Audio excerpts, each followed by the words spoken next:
예, 안녕하십니까. 선박해양 플랜트 연구소에 근무하고 있는 강희진이라고 합니다. 사실 오늘 영어로 발표를 해야 되는 줄 알고 있어서 자료가 영문으로 준비되어 있습니다. 보시는데 조금 불편할 수 있을 것 같아서 미리 양해를 구하겠습니다.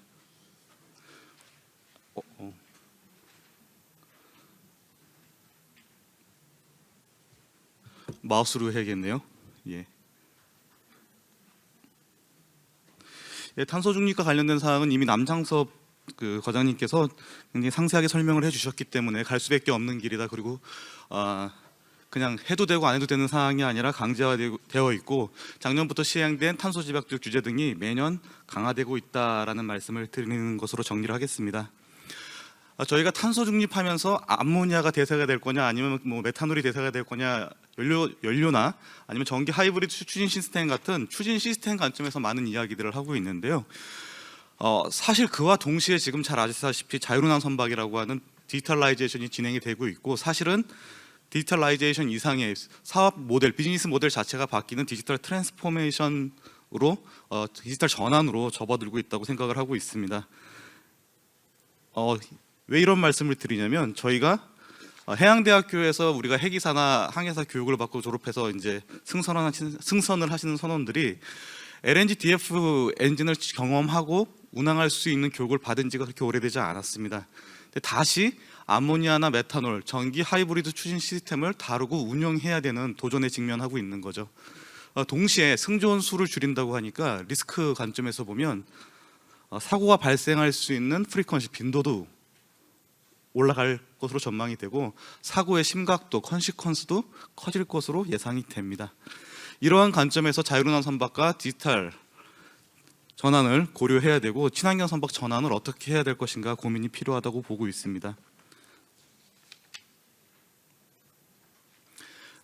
익숙한 그림입니다. 다양한 기술적인 대안들이 있고 탄소 중립을 이루기 위해서 2050년까지 선박의 생애 주기를 고려했을 때는 이미 2030년도 되면 탄소 중립을 완전히 달성할 수 있는 기술적 대안이 나와야 된다고 말씀들을 하고 계시고요.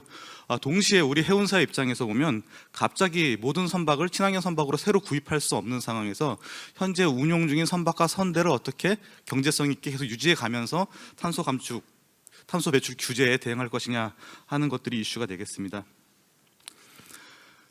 지난해 한미 간의 녹색 해운항로 구축과 관련된 사전 타당성 검토가 진행이 되었고요. 저는 조선을 하고 있으니까 가운데 베젤이라고 하는 선박 관점에서만 좀 고민을 하고 있었지만 사실은 항만에서의 어떤 벙커링, 화물 적하역, 그 다음에 물류 체계라든가 금융, 제도적인 미비점 보완, 또 이해 당사자, 주민 수용성 같은 걸 함께 고려해야 되는 상황입니다.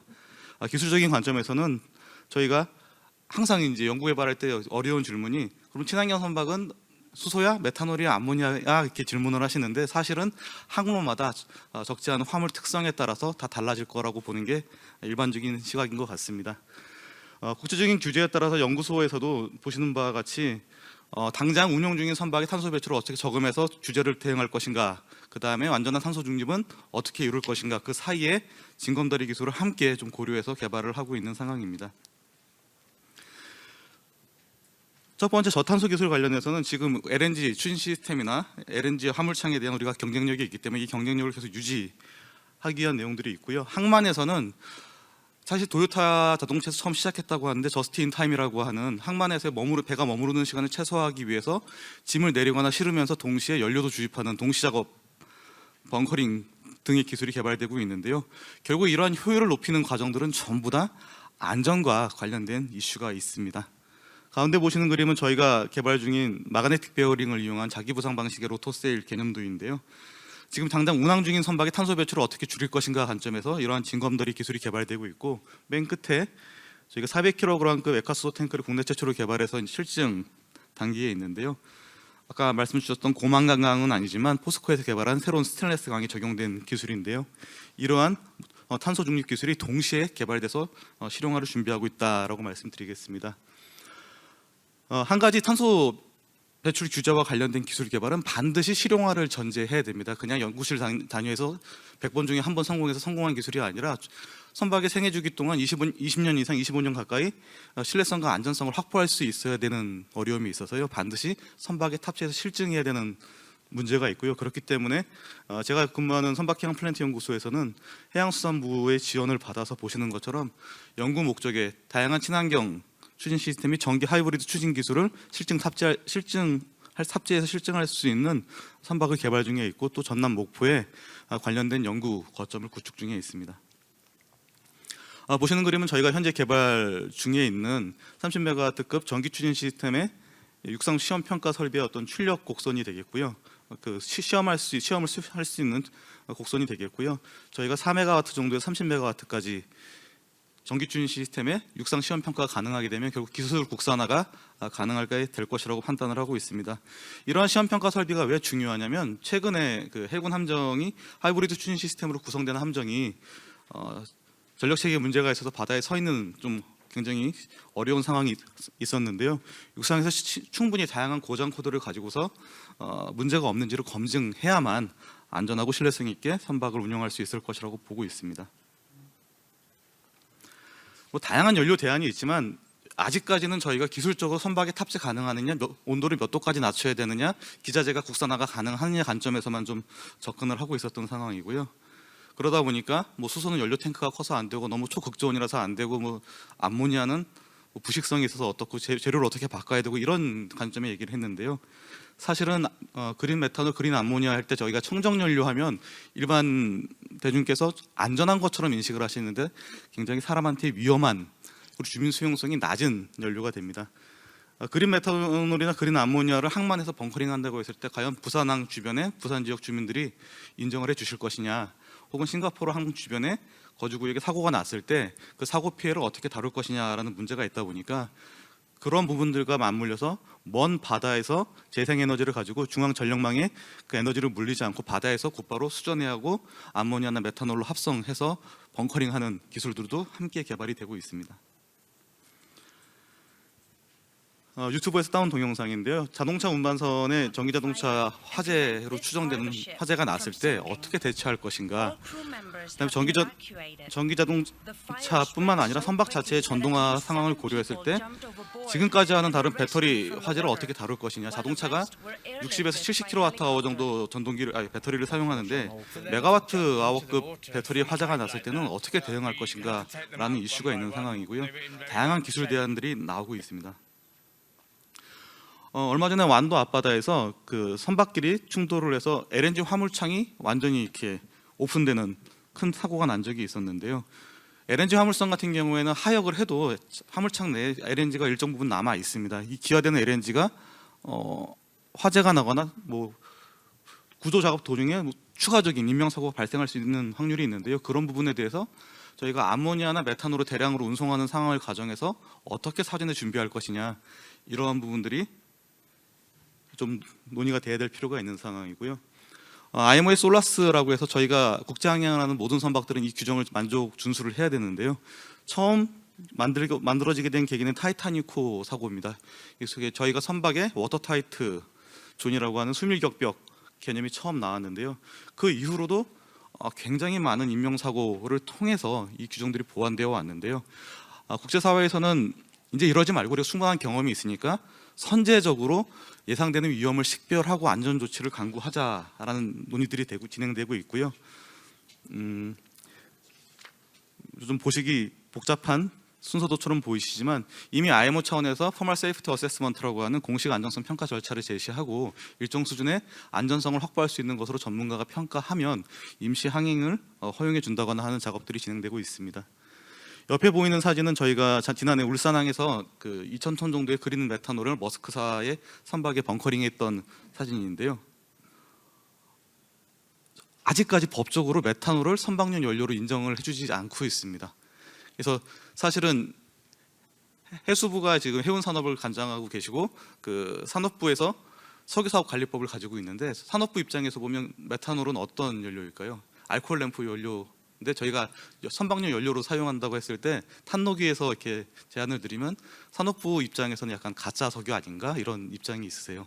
이제 그런 부분들을 어떻게 극복해서 제도를 만들고 우리 산업과 우리 해운 산업과 우리 조선 산업, 기자재 산업에서 원하는 방향으로 국제 표준화라고 의제화를 할 것인가 하는 것들이 이러한 도전적인 어떤 선제적인 그 벙커링 작업이나 절차를 만드는 과정부터 시작이 되는 것 같습니다. 관련해서 연구소에서는 친환경 선박, 자유로운 선박의 어떤 사고 상황을 대비한 다양한 안전 기술들을 개발하고 있고요. 이게 육상과 해상이 동시에 정보를 공유할 수도 있는 그런 기술들을 개발하고 있는데요. 아직까지는 이렇게 설명드리면 좀 와닿지 않으시는 것 같아요. 그래서 어떤 부분을 좀 어떻게 좀 설명을 드렸으면 좋겠나 해서 준비한 내용인데요. 저희가 안전을 강조하고 좀 이 기술의 위험성을 강조하다 보면 다 같이 이제 그럼 우리 무슨 선박 참사도 있었고 그런데 하면 안 되는 거 아니야? 인허가 해주면 안 되는 거 아닌가? 이렇게 접근이 되더라고요. 그게 이제 아니고 아까 보여드렸던 표를 통해서 어떤 절차를 통해서 전문가들의 의견을 모아서 좀 가야 될 필요가 있다라는 얘기고요. 여객선에 화재가 난 사진인데요. 이러한 문제 때문에 모든 여객선에는 보시는 것처럼 화재의 전파를 막을 수 있는 메인 버티컬 존이라고 하는 그 듐타이트 구역이 있습니다. 그 듐타이트 격벽이 만들어지게 됩니다. 근데 해운사 입장에서는 바다를 바라보는 오션뷰 선실은 잘 나가는데 이 안쪽에 있는 선실은 잘 나가지가 않는 겁니다. 그래서 안쪽에 보시는 것처럼 이렇게 뻥 뚫어서 안에서 공연도 하고 이 선실에서 구경을 할 수 있도록 해서 모든 선실이 잘 영업이 되게 만들겠다고 이제 설계를 했죠. 그게 이제 오아시스 오브 더 시라는 그 크루즈선인데요. 근데 엄밀하게 말하면 이 선박은 위에 말씀드린 규정을 만족하지 못하기 때문에 만들어질 수 없는 선박입니다. 규정을 만족하지 못했으니까요.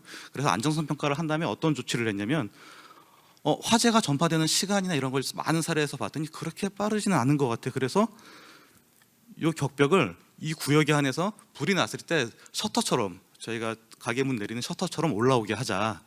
그러면 되지 않겠느냐라고 해서 많은 전문가들이 모여서 토론을 하고 그 실험도 합니다. 그래서 허용을 해주죠. 이후에 나온 모든 여객선은 크루즈선은 보시는 것 같은 구조로 갖게 됩니다. 저희가 지금 선박에 적용되는 연료전지나 배터리 시스템에 대한 어떤 형식 승인 기준이라든가 관련 법규의 제정도 그냥 사고가 나면 되게 피해가 크고 무서울 것 같으니까 위험할 것 같으니까 하지 말자가 아니라 중지를 모아서 좀 방법을 찾아야 된다는 얘기고요. 보시는 그림은 저희가 아까 보여드렸던 그 실증 선박을 대상으로 해서 메가와트 아웃급 배터리의 화재 상황을 가정한 화재 시뮬레이션인데요. 저희가 국제사회에 이 화재 해석 모델은 공개를 하려고 합니다. 그래서 어느 국가, 어느 기관, 어느 기업에서든 이 모델을 활용해서 유사한 시뮬레이션을 하고 결과를 공유할 수 있도록 할 예정인데요.